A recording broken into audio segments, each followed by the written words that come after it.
Hello everybody, welcome back. It's Creative Redundancy back again, also known as CR. You can call me CR, Creative, and all that stuff. Friend, I'll even accept that too.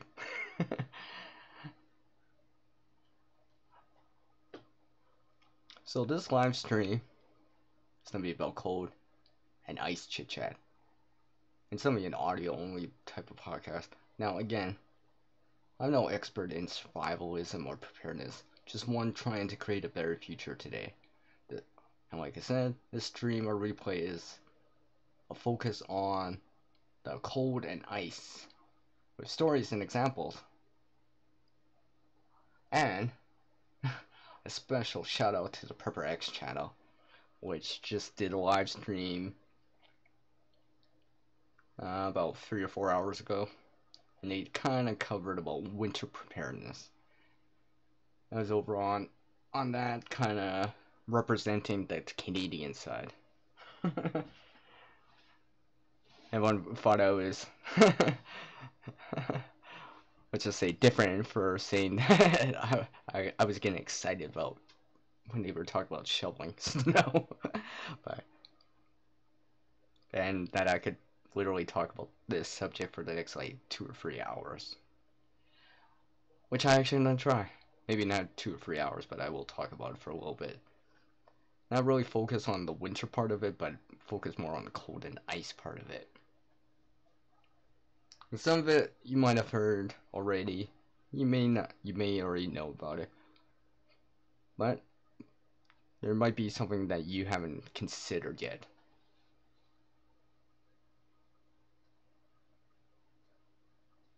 So I see people are in the room here. So let me whip out my channel intro here.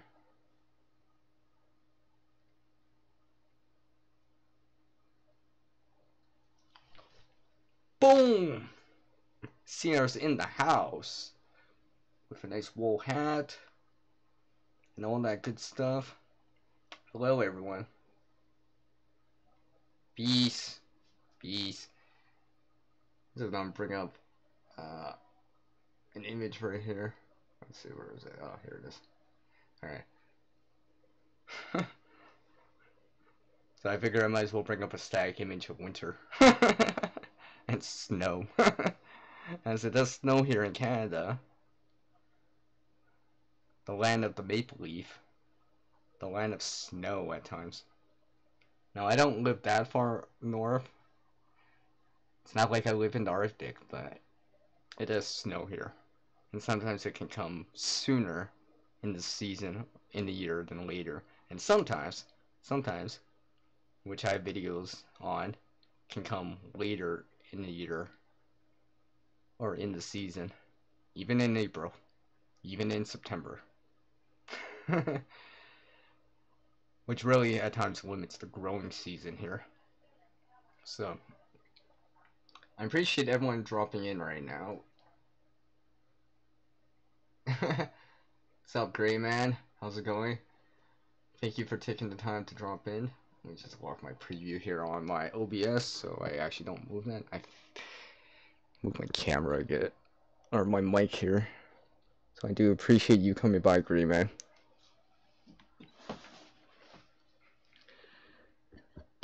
It might seem like I'm rehashing this, but I kind of want to talk about it some more just because, and I talked about the winter and it's cold, but I kind of want to talk about it a little bit more just because I feel like it's important, especially during this time of year. During the winter, and technically it's not even officially winter yet until like next month, but we are coming to late fall, and for some of us, you're still on the ground. It's already cold out. And stuff like that. Now, luckily enough, it's been quite mild here, relatively speaking. Where the daytime high is above seasonal. Where even the daytime, or the temperature right now is pretty warm, hovering around the freezing mark. Where our usual normal daytime high for this area is only supposed to be just below freezing. So Right now, I'm taking this because compared to some other people out east where it's snow and well below freezing, I feel kind of lucky that it's not that cold. Because I always remember it could be worse. It could be minus 20 Fahrenheit, 22 Fahrenheit, or minus 30 out. Now, luckily, it hasn't been like that yet for this winter season. It snowed a lot. We had freezing rain, sleet, flurries. Hell, we even like had showers. I know. Showers in November. Crazy. So let me just bring up the chat right here. I do appreciate Green Man Outdoors being in the chat right now. Thank you, thank you. Always appreciate your support, man. Always. And I know you can understand the cold. Let's just say. Because you're well aware of it. And your area has it. So as people drop in here. So like I said, this topic, the stream's really gonna be about cold and ice. Not necessarily winter or snow, but obviously that can occur. Now, the cold part, well, anyone can feel cold. That's just what you're used to. If you're used to 95 Fahrenheit plus 35-degree weather and it drops down to like 50 Fahrenheit or plus 10 Celsius, yeah, you're probably gonna feel, it's gonna feel cold, especially because you don't have the clothing on, like a sweater or something like that. You're not used to it, just because you've been more used to heat. So that sudden drop, yeah, you don't feel it. I mean, even here during the summertime,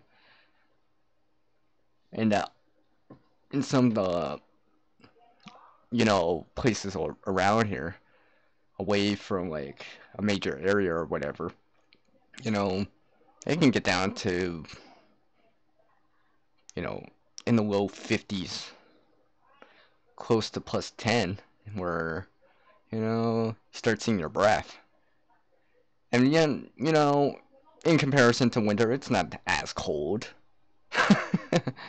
Not by a long shot, but you're also not wearing thick jackets. You might have a sweater on, maybe, to keep warm, but you don't have a thick jacket on or gloves or anything like that. Or long johns on. You only have like maybe one layer of pants on, maybe a t-shirt, or maybe something better like a sweatshirt on. So it's still tank top weather. Yeah, for some of us. I mean, like even for me right now, I'm just wearing either a hoodie or a sweatshirt still. I mean, I'll go if I'm going out and I'm planning to go out for a while. I'll bring like, windbreaks, a windbreaker, because obviously windshield is still kind of around, especially if it's windier out. I do know I'm not a big fan of the cold, even though I live here in Canada. I'm not a big fan of the cold just because, well, you know,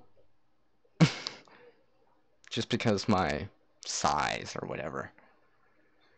But I do try to get more accustomed to it when it does, or when the season's coming. Just because, well, I just know.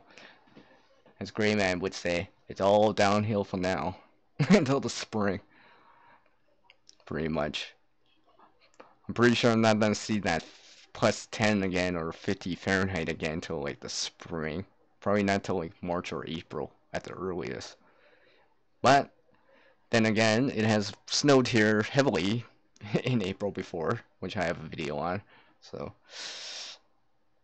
sometimes, things just happen and just, it just sometimes you can get lucky in a single year. Then there's other times where it's just like Old Man Winter's not giving us a break at all. I mean, we were lucky here. Old Man Winter actually came sooner back in September. But took a break again, came back again, took a break again, and now right now it's kind of like, you know, halfway. So it's not as bad outside as it usually could be. Because I remember some years around this time, it's already like 0 Fahrenheit, -15 hour, stuff like that. And usually it's windier out. I mean, right now, it's like relatively calm, or maybe a slight wind out there, but the windshield's only like a couple degrees colder than the actual air temperature. I mean, right now this is nice. Everyone's enjoying it. But with the warmth, there's always that heat and cold, the freeze and thaw cycle of the seasons, especially during fall and springtime, where the ice part of this live stream is going to come involved. But I'll get into that in a little bit later here. Ah, I see. How is it, Green Man? Actually, it hasn't snowed here for a bit, technically. I mean, like, anything significant. Let's just say flurries, yes. Light snow, maybe, but we haven't seen anything yet. Like, there's snow on the ground. Well, over the grass areas. But roads and stuff like that are pretty much clear. And to me, really, what really scares me the most during winter is actually, or during fall and spring, is the freezing rain. That really does scare me. Because there's like zero benefit to it whatsoever. And it just covers everything. Especially when ice just covers everything, it's just like, it just literally just blankets everything with like that sheet of ice. Covers everything, covers your doors, covers your vehicle or whatever. If you got a automatic car starter and stuff like that, I mean, like, yeah, that helps. But when you can't get into your car because the door's frozen shut from freezing rain, then you're gonna, take more extreme measures. Which is say maybe somebody using like like hand sanitizer, for example, to lower the temperature of the ice, of the water, I guess, in this case, of the frozen water, so you can get your key into the keyhole and actually open your car, or vehicle, so you can actually start the engine if you don't have a car on automatic car starter on your keys and stuff like that. Because not everyone has that kind of stuff. And I always remind people, if you can't get in your car because it's frozen, something like hand sanitizer, because of the alcohol, will reduce the temperature, the freezing point of the ice. So it'll start to melt, so you can get your keys in there and hopefully get that door open, start the engine, start warming it up, then, it'll take over. It doesn't take much. So something I always keep in mind just in case, it happens here in Canada. Especially during this time of year when, like I said, this freeze and thaw cycle, it's been crazy the kind of precipitation I've seen this month. Now I know we're reaching the end of the month here for November, but this month I've seen literally every form of precipitation, from snow, flurries, wet snow, sleet, freezing rain, showers, and rain. Now, I guess the only benefit is I haven't seen hail. If I saw hail randomly this month, I would have been like, oh, that takes the cake. This has to be the craziest precipitation I've seen all month. Yes. Like I said, if I see hail this month, which probably won't happen, but if I did, that would just, let's see, take the cake, as they say. But I have seen sleet, so, or ice pellets, so close, but not quite hail. Oh yeah, yeah. Then you can relate, right, Grima?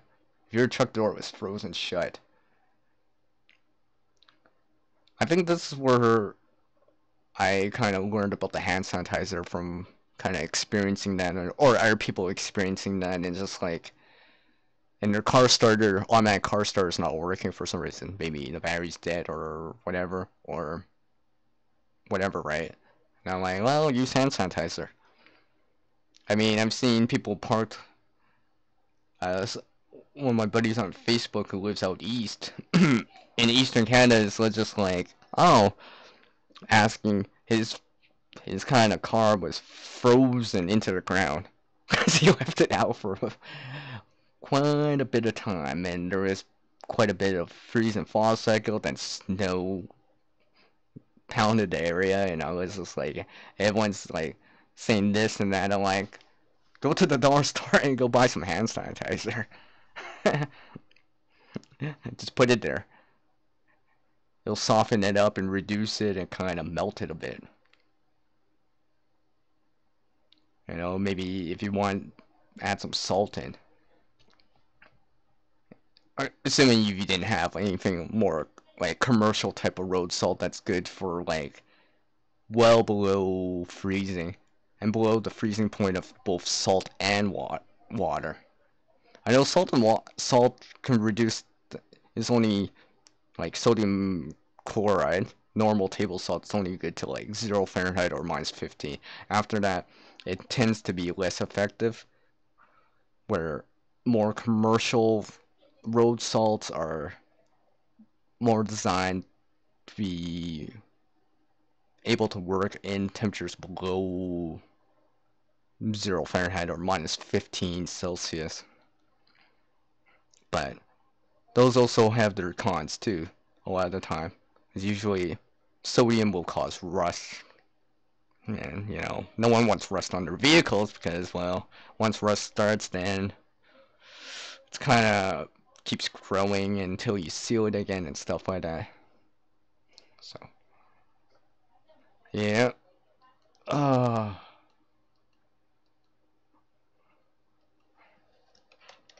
so again, thanks to everyone dropping in. I do appreciate it. I know I got some people just listening in the background. That's cool, that's cool. You know, whenever you're ready to say hi on the screen or in the chat, that's cool with me. I do appreciate everyone taking the time to drop in, however long, you know, however long you can stick around. You know, you can stick around like the snow for a while if you want. No pun intended.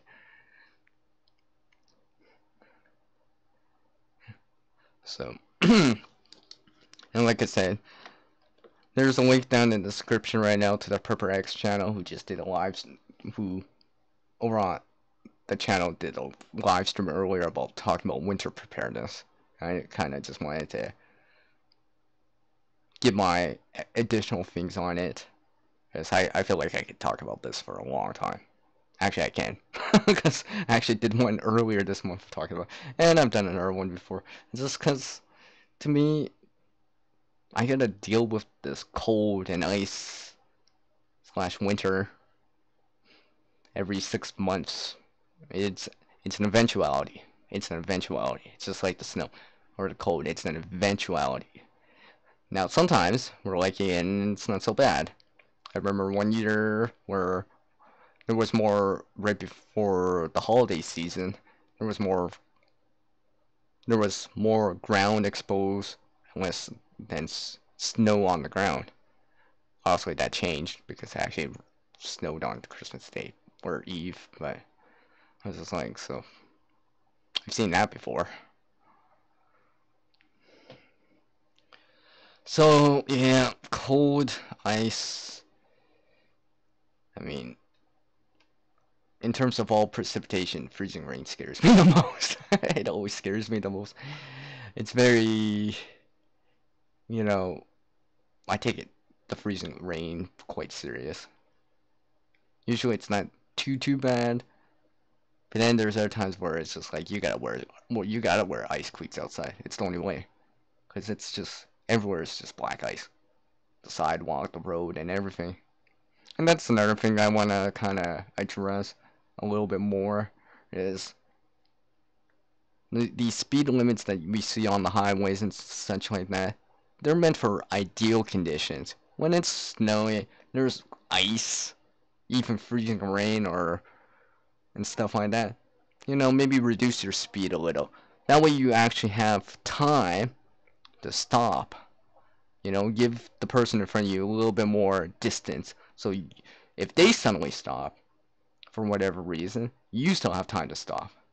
Because if you're so close behind them and kind of, per se, tailing them, I use that word very lightly, you're not going to have time because the distance is so close that you're not going to have time to react. Or by the time you react, you're already right next to them or right behind them. Where if you gave that extra 5, 10 feet or whatever, you would have had that extra 5, 10 feet and that half a second to react faster to it. Especially when it's snowing out, when the conditions are not as great, visibility's low and stuff like that. I mean, I guess it's one thing if the roads are clear and it's just cold out, but it's totally different when it's freezing rain or snowing heavily out. So, I guess that's just something I want to say, because I say it too much. So let me welcome into the room here, Budget Outdoors and Survival. What is up, buddy? What is up? Oh, and you'll see that just like the ice, I made you blue. No pun intended.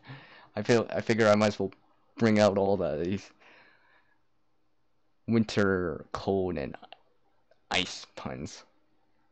You know, I appreciate everyone taking the time to drop in and chill with me. I do appreciate it. Because of course, no one has to come by, but you guys want to come by, and I appreciate it. And maybe you share your thoughts on the cold and ice in this chit chat. And like I said, this is mostly an audio type of live stream. And like I said, anyone can check out the PrepperX channel. I have the link in the description right now. So shout out to the PrepperX channel, who just did a live stream about talking about winter survival, winter preparedness. So I was just like, yep, I'm gonna talk about that some more. It gave me motivation to talk about it.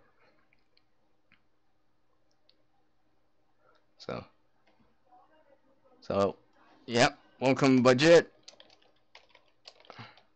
If I can even type, I can't even type.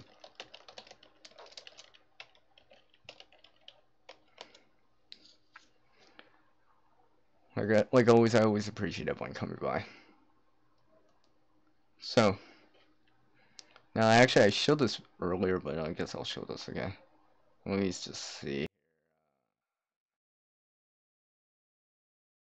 Now this was taken during the springtime, but technically there's still ice. Let's just say it looks like, probably looks like that, but with more snow on the ground. Right here. I don't have the volume up, just because there's a lot of wind in there. You could see the geese and all that stuff. Just a place around here, man-made lake, but just somewhere I can go if I want to. Something to just hang out, enjoy some nature. Another place I can reconnect to the land, the air, and in that case, the water and the ice.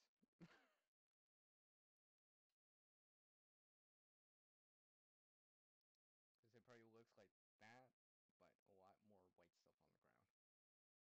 And probably the geese are not there. I'm pretty sure. I'm pretty sure most of the birds have flown the coop and headed down south to warmer climates, to warmer, well, I mean to areas with warmer weather.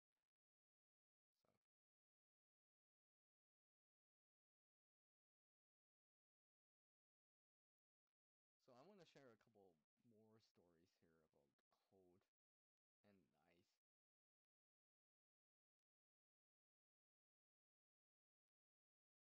Well, actually, yeah. Would you say written agreement? I wonder how many really believe they could make it up here in winter emergencies.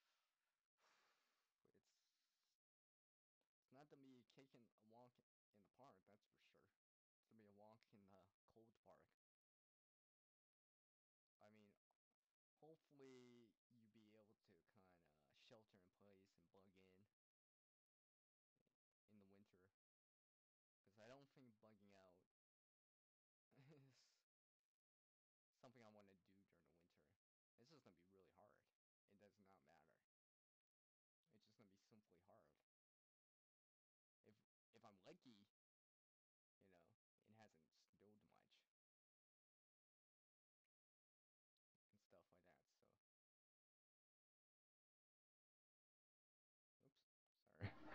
Sorry about that. I did not realize I must have turned down the volume on my mic by accident. I must have ran by it. My bad, my bad. Sorry.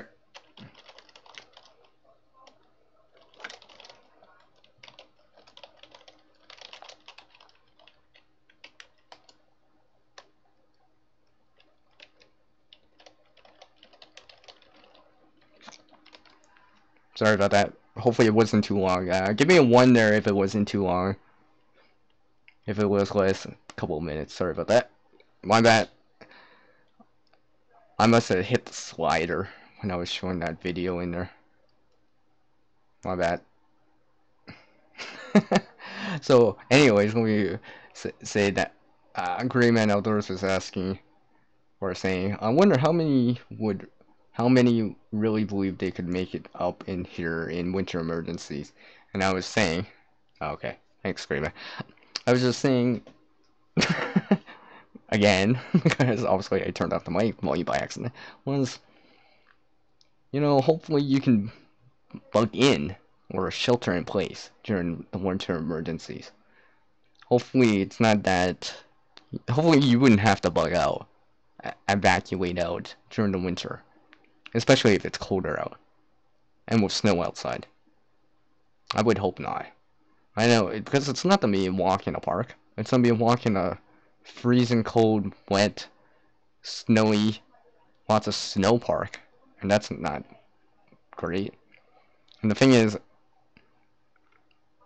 just to brush by it, I mean, walking in snow is difficult, especially without snowshoes.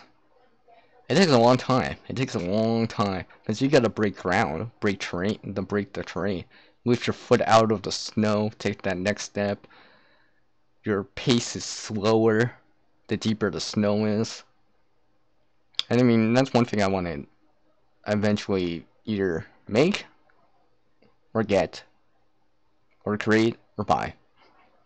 Whatever works. Is snowshoes.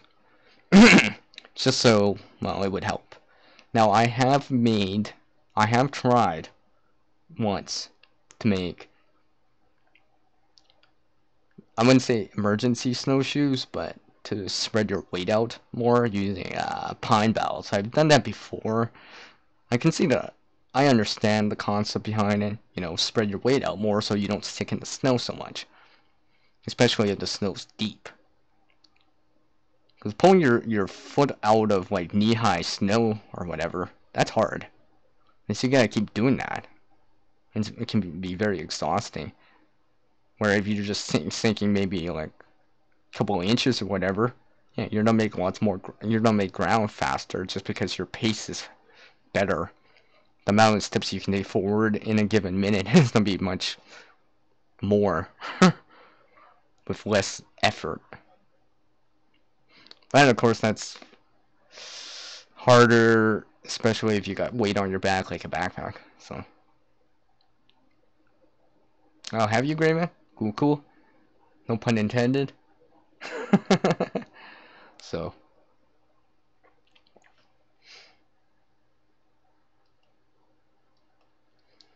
yeah, I mean, I've had my fair share of fun in the snow, but I also know that if I had my choice, I'd rather be in around the freezing mark than minus 30. you know, it's one thing when you have lots of gear and stuff like that to help you support that clothing and stuff like that. It's totally different when you're actually cold because you do not have gloves on. hat or the proper clothing to back up what you're doing. So anyone that's experienced homelessness or knows anyone that's homeless, I mean, just imagine what they go through. I've gone around at times and I've seen these mattresses and stuff like that, and just like, you know, or you hear those stories and stuff like that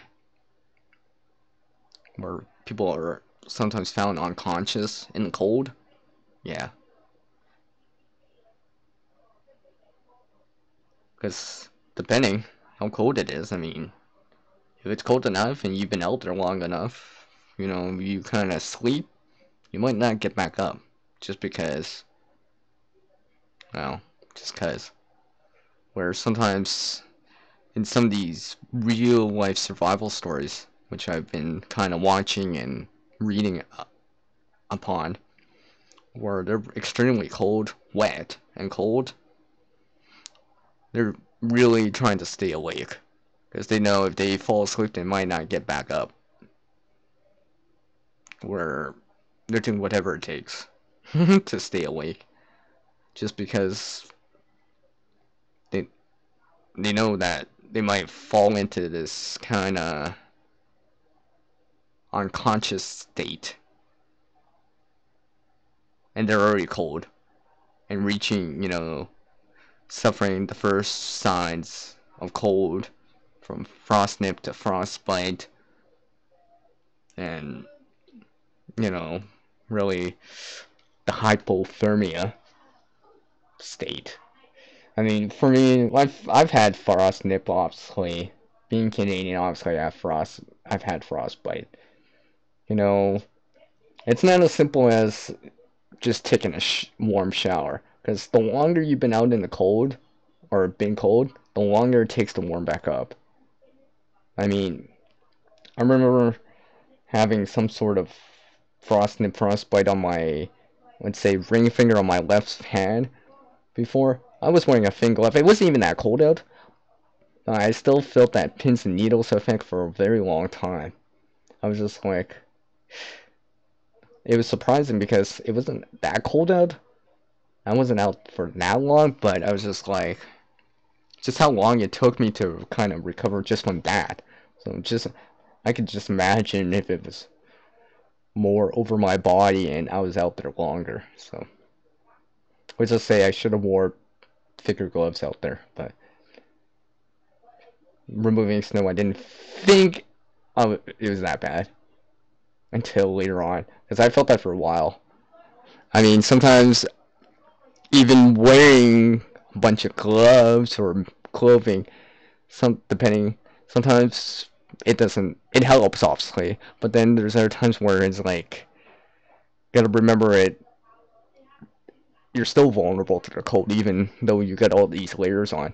I remember one time out in -30 with, that's Celsius, or -22 Fahrenheit, with both a glove and a mitt on. My thumb was still cold. Now, I was doing outdoor activity, and there was some wind and stuff like that, but I'm trying to remember to keep my thumb moving, to keep the blood flowing through it, stuff like that. By the time I got to my destination, it was still, like, the rest of my body was fine and stuff like that, but my thumb, it took me a long time to recover from that kind of probably more mild type of frostbite, just because, well, it's been 90 minutes at those temperatures. And the thing is, I couldn't put my hands in my pocket because of what I was doing. Because you can't hold the handlebars without holding the handlebars, let's just say. So, and the thing is, it wasn't even that windy, but it was cold. It was cold. I'll admit that. Not as cold as some other times I've been out, but some of those other times I know better. So, you know, I know it's cold, cold, cold. So I'm bringing more and more stuff. And sometimes you you feel like you don't want to wear this extra stuff because, oh, I'm just gonna be at the store for 5 minutes. Oh, hopping in the car and driving over there. I'll be fine. Next thing you realize is that your vehicle breaks down or whatever, something similar to that, and you gotta walk that. Where you feel like, where it's so cold outside, and maybe it's not even that cold, but because you're wearing less in that case, and assuming that taking so much assumptions of having a vehicle that when you don't have it, you're just like, I wish I brought my winter jacket instead of just wearing this hoodie in minus 15 Celsius or 0 Fahrenheit. I mean, sometimes I've seen this one person, because I've seen him around here. I've seen him every so often because it always reminds me of it, because I've seen him before. He has earmuffs on, yeah, no hat on. Has gloves on, yeah, no hat on. Earmuffs, hat. I mean, he has earmuffs, hat, jacket, no hat on. I've seen him from time to time. Every time I see him, it always reminds me of that. Because I'm like, I don't know how certain people can go through that. Now, obviously, some people have a little bit more tolerance to heat or cold, but there's always that limit. Everyone always has that upper limit to the cold or the heat. Like, honestly, anyone can dig really, really deep, find that will to keep going forward, but obviously, there's that where you just get plain exhausted. You can't shiver anymore. Or if you can't shiver anymore, you're forcing yourself just to shake. Because you can't even shiver anymore where that cold's just getting to you. And I mean, I'll bring up another story too. Hello, Lacey. Thank you for taking the time to drop in. I appreciate it. How are you doing? I'm just talking about the cold and ice. And sharing a couple stories here and there.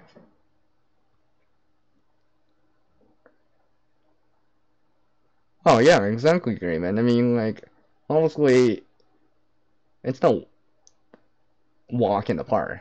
I mean, and the thing is, this one time out being out on the lake in minus 30, minus 22 Fahrenheit, we only have one heat source, one shelter for 3 people. Yet only 2 people can fit inside at once. So we were taking turns, and I kind of found semi, and I'm very limited protection against that harsh windshield from this ice shack. I mean, me and my friends always compare we always say, hey, it's not as cold as that one time on the lake. That's how we relate it, the cold now. Because all 3 of us experienced that, and we know better. Where, I think that one time, I almost pulled every trick out of the book for it. Almost. Definitely had lots of layers on and stuff like that. I kept moving my feet every so often. I mean, we were out there for like 3 or 4 hours, give or take. And it kind of looked like the picture that you see right now, really. Except for, well, we didn't, well, let's just say it was during the afternoon. We had to leave just because it was getting dark soon. And stuff like that. We had to make sure every top of the hour or the bottom of the hour, every 30 minutes, give or take, gotta start the truck. We gotta make sure that our vehicle, our transportation back home, back to my friend's place, was working. Because, it's one thing to be out there for 3 hours and kind of think you have kind of, oh, everything's gonna be good, we'll get into this truck and warm it up and we'll be good, you know. But if we didn't take those precautions of starting the vehicle and truck in this case every so often and heavily relying on that and it didn't work, then it would have been another like 2 hour walk back home for us to walk back. It was either that, well, obviously we would probably try to call someone to pick us up, but still, we would still have to wait. So, you know, we took the precautions and stuff like that. Like, and the thing is, being out on the lake, I can't, unless I'm bringing the firewood out there, there is no firewood. Because there is just no wood out there. You're in the middle of the lake. There is no firewood. Everything's covered with snow. We would have to, like, go back to the closer to the shore, and head back inland, I guess, to grab that stuff. And being so windy out, it would be hard to start a fire, even if we could. Especially without, maybe like, how do I say, some sort of, not stove, but, what's the word? Somewhere to burn it onto. Yeah, we could have started, if we had the wood and stuff, yeah, you could start a fire on top of the ice, but obviously, eventually, it's gonna turn to water, your tinder or wood's not get soaked. Where you gotta get off the ground in some sort of pit or whatever. Yeah, that's the word. I'm looking for, a fire pit. So when you got something like that, yeah, that helps. That definitely helps.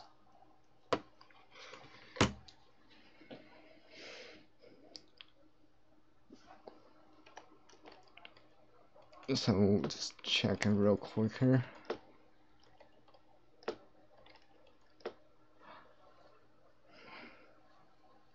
So is it?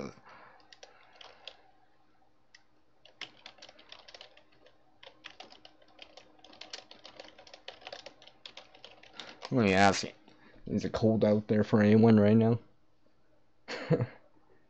Relatively speaking, Hey, if you're used to 95 Fahrenheit plus 30 degree and it's plus 5 out, yeah, maybe it feels cold. Relatively speaking. Just because that's what you're used to. You're used to so much heat that if it gets that cold, you don't feel it. I mean, sometimes,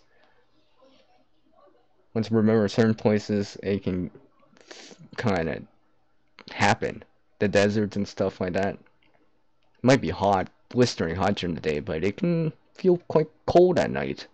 I've never been in a desert area, at least for not any long periods of time.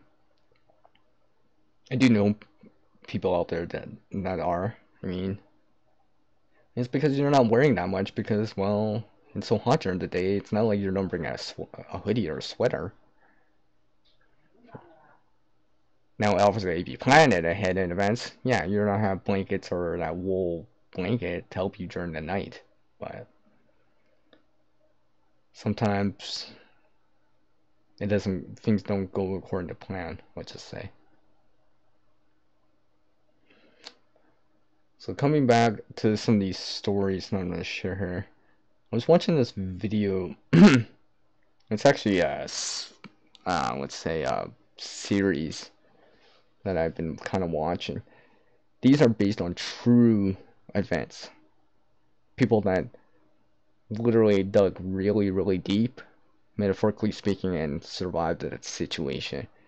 Now, obviously, I'm going to be talking about more of the winter ones, or cold, or with ice.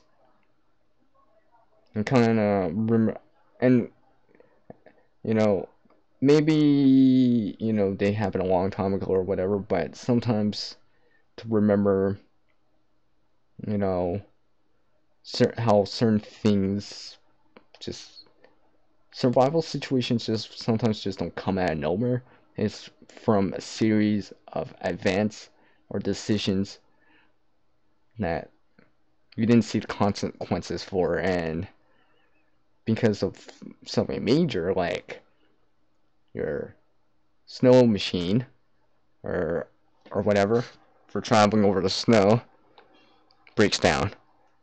You didn't see that coming, but that decision to keep on going, even though it's like really, really the sun setting really soon, instead of taking that extra time of staying well sheltered and having a shelter and just waiting until daybreak, you decide, I can make it into that next campground or whatever in an hour. Now, let's just say in this scenario, which is based on a true story, this father and daughter. Father's, however old, daughter's, young. Daughter persuades his dad to kind of make it to the next spot on their snow machine, even though daylight's fading fast. And obviously, once daylight fades, once night hits, the temperature's gonna drop really fast just because there's no more, per se, sunlight out there. And something happened. Dad gets injured, and it starts to spiral downwards. Not making the right decisions, like staying dry and stuff like that.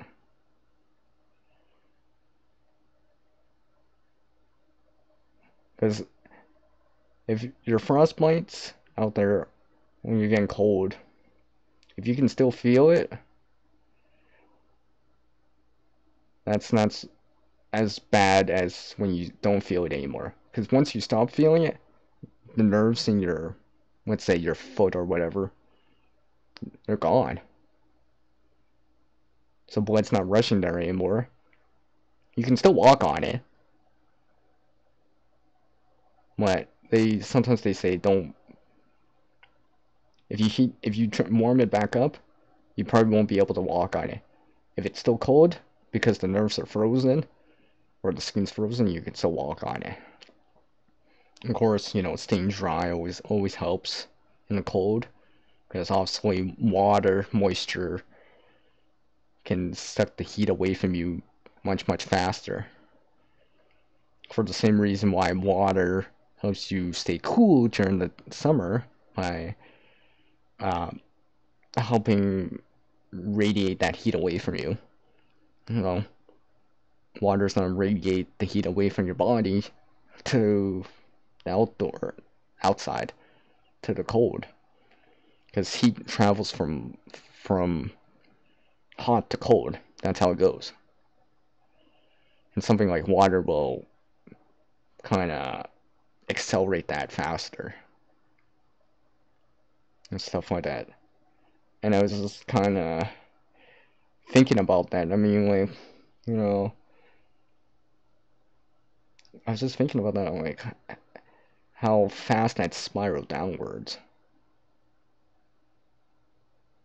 And not taking over thinking that you can make it, too confident about it, and then being underprepared and stuff like that. Things start spiraling downwards, and things went really sour really fast. Now, I think the time period was only like 24 hours, but, hey, things can happen in 24 hours real fast. Especially if it's cold out. I mean, like,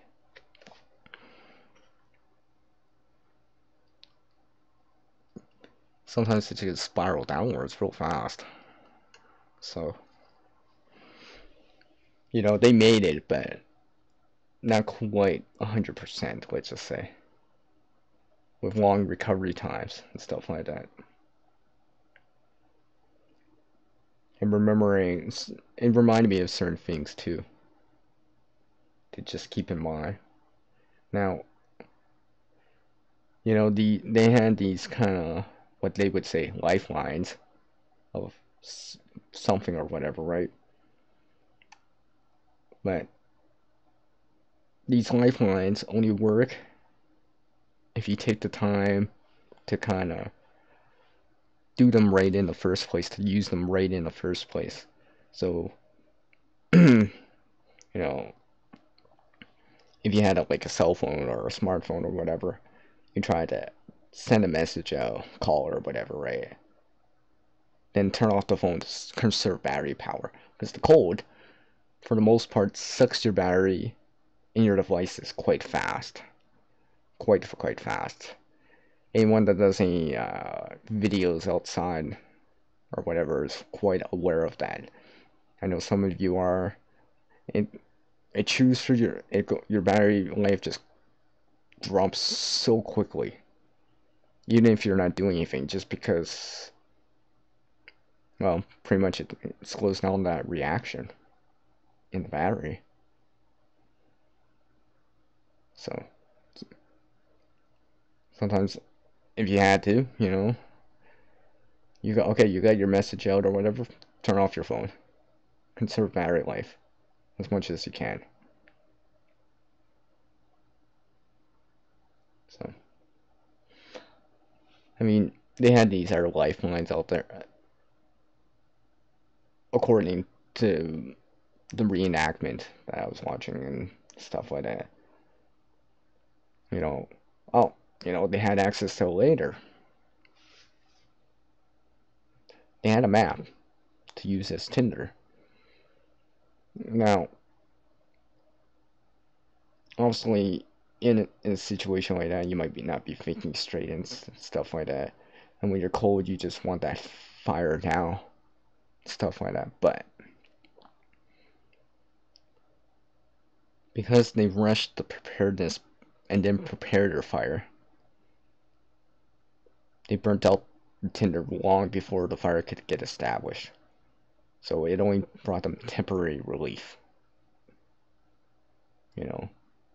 of a few minutes of heat, stuff like that. Now I was thinking for a sec here. The knowledge of knowing things in the wild.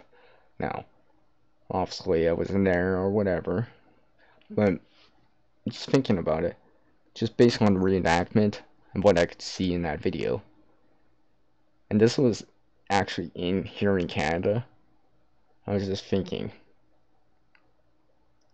a simple thing as knowing pine sap could have helped extend that fire for them. Just a little bit more, maybe bought them a little bit more flame working time to get something bigger started and stuff like that. I mean, just a simple thing like that. Now, whether or not you can find it, that's another thing, but just something, if, you found this, if you were cold, really needing that fire, I mean, that pine sap might be your saving grace, as they say, where, but the thing is, for me, sometimes it can be hard to find pine sap during the winter, just because, or I can't get it off the tree. Not without any tools, anyways. My day didn't have much to work with. And stuff like that. And there was this other thing talking about the cold. Now, usually, shelter always usually includes clothing and stuff like that. They had extra clothing, or whatever. But they decided to not think about that extra clothing that they have until kind of after the fact. And let's just say they didn't get to it. I mean, where they had like an extra blanket and sweater and stuff like that. I mean, of course, what happened was that they're in this situation, the dad busted his one knee into 15 pieces from this harsh fall. I mean, it's one thing to sprain an ankle, sprain it, or whatever.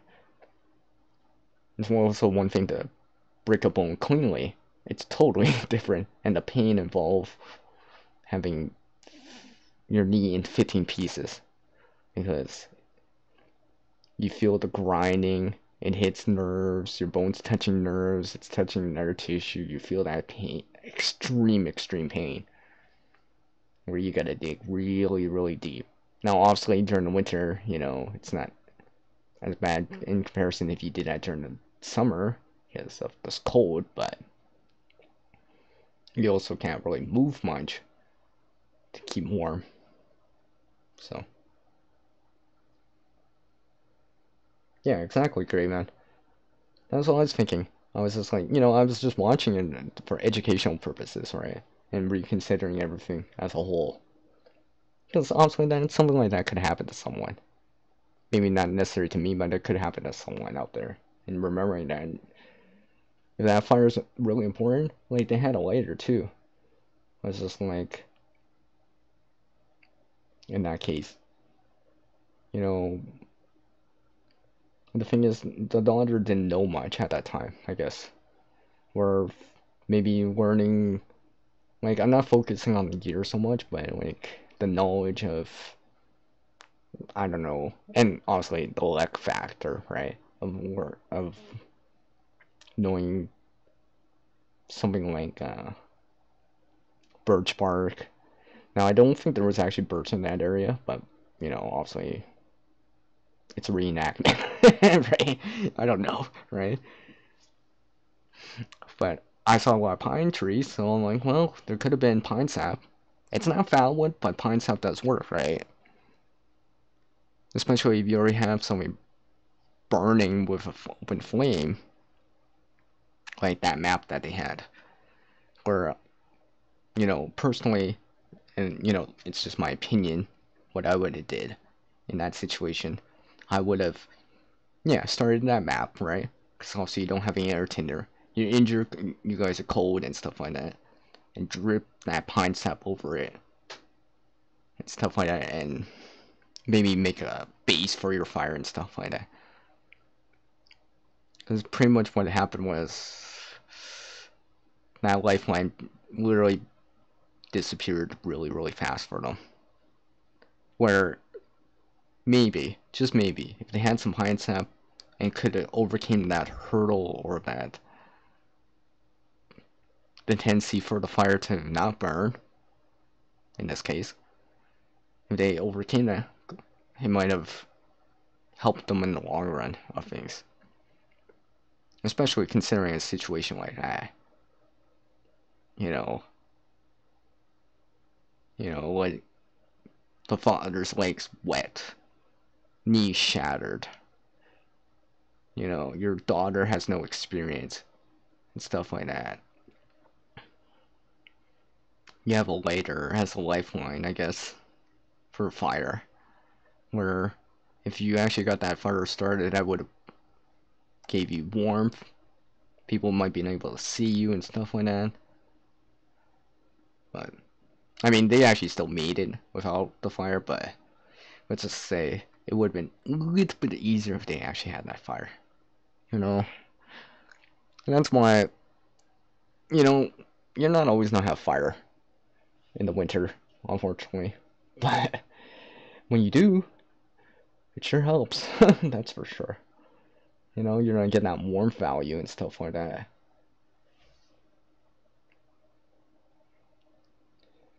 I mean, she went to go look for help because honestly, the dad in this situation can't move far. You get a knee that's busted in 50 spots. There's no way you're moving. Or if you do, the sheer pain is just gonna force you to collapse again. So she had to go on foot and stuff like that. They didn't, consider grabbing their extra bag of clothes that had a blanket or whatever inside till much later. And stuff like that. The girl's foot got wet because, well, trying to get these blankets or whatever after the fact.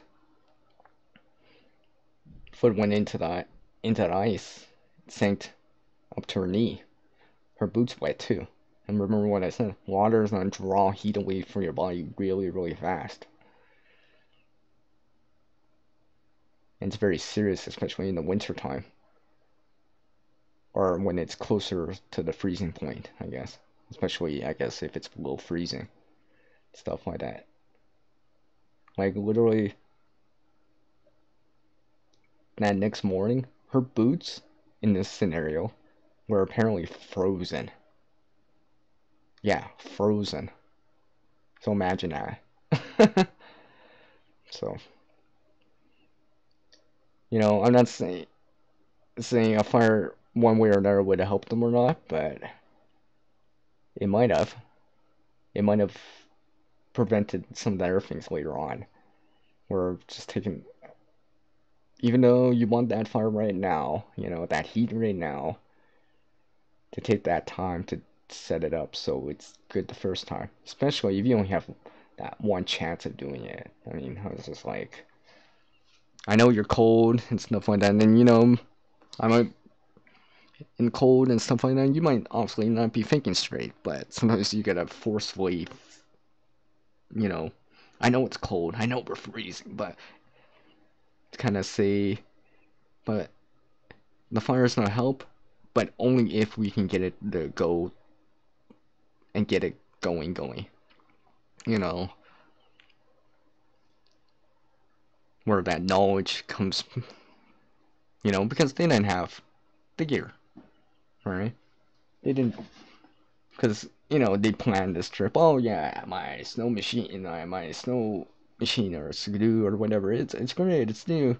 We're wearing plenty of new clothing, if anything happens, we'll walk.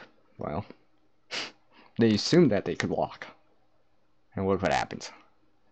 I mean, they both made it out. They're alive, but I was just like, good lesson there, you know. Sometimes you want to take a little bit more time and don't assume so much. So, I just want to bring that one up. Hello, trying. How's it going, man? Thank you for taking the time to drop in.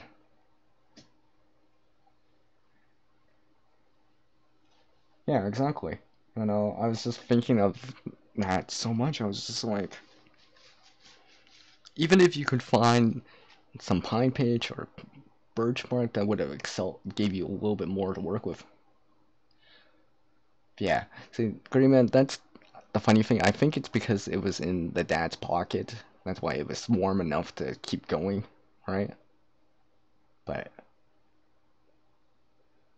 I was just thinking, I'm like, just because you got that flame source, wow, doesn't mean you're at the woods yet, so to speak.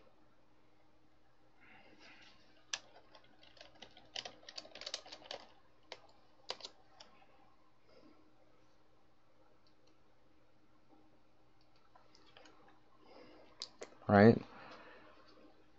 You know,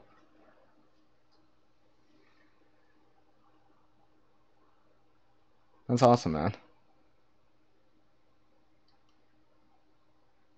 I made you a channel moderator.